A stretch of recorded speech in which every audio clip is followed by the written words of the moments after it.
Welcome to Cric World from a layperson's lens. That's Vijay and Prabhu.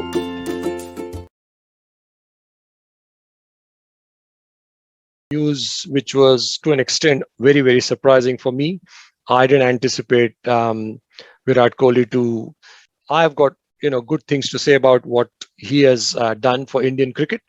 To a large extent, winning overseas for Indian teams has always been a struggle, but he came in with the attitude to kind of change that.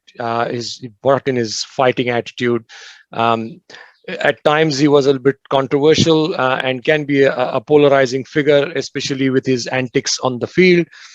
But overall, you cannot falter the man for what he has done for the Indian cricket. There is no question about it.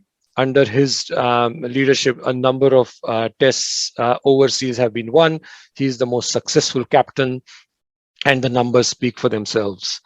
There's only one thing that I would like to say for Virat Kohli's departure, that I hope that Indian cricket actually treat him, and especially the BCCI and people there, with the dignity and respect that he deserves. Whatever that people might have to say about him, he's still one of the most successful captains and a brilliant batsman. There is no running away from that. And whether you like him or hate him, he delivers, and he has delivered time and time again. At one time, he was threatening all the records that Sachin Tendulkar had made.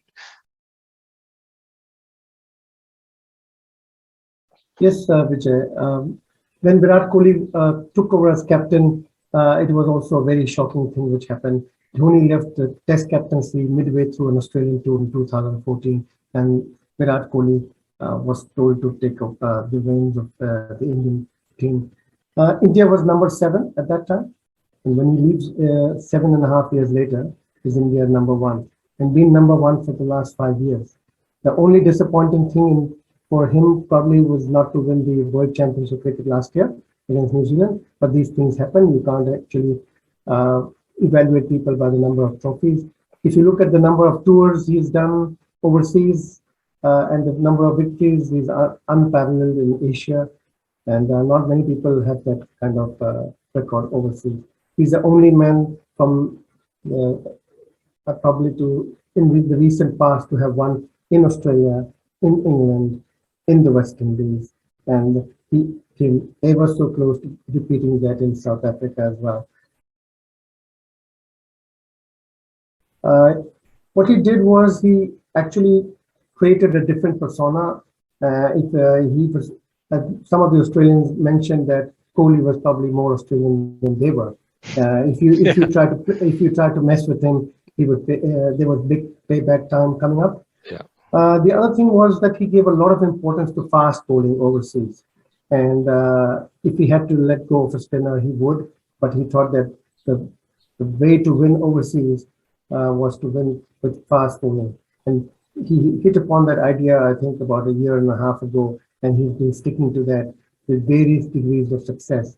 And we actually won the series in Australia, in England, doing that. And so he took chances. He was a fitness freak, and he tried to make sure his team was also very, very fit, and tried to be like a leader for all of them. The numbers, like Vijay said, speak for themselves, and his legacy is one which will never be forgotten. We are happy to know that he will continue to play Test cricket for as long as possible. So hopefully things between him, the new captain who comes in, and the BCS are actually cordial for whatever time he decides to play in Indian cricket. Yeah, we obviously wish him all the very best. In the recent past, perhaps his numbers have not stacked up. He's not been able to deliver at the level that he used to, and that possibly might have skewed his decision. And this loss coming from, from a winning position to a losing position, especially in this.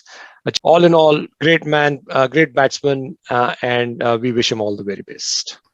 Thank you. And yes, we do, and fantastic captain, and we salute him and look forward to many, many years of entertainment on the field. Thank you, guys, and don't forget to like, share, and subscribe to our channel. And thank you for all your support in the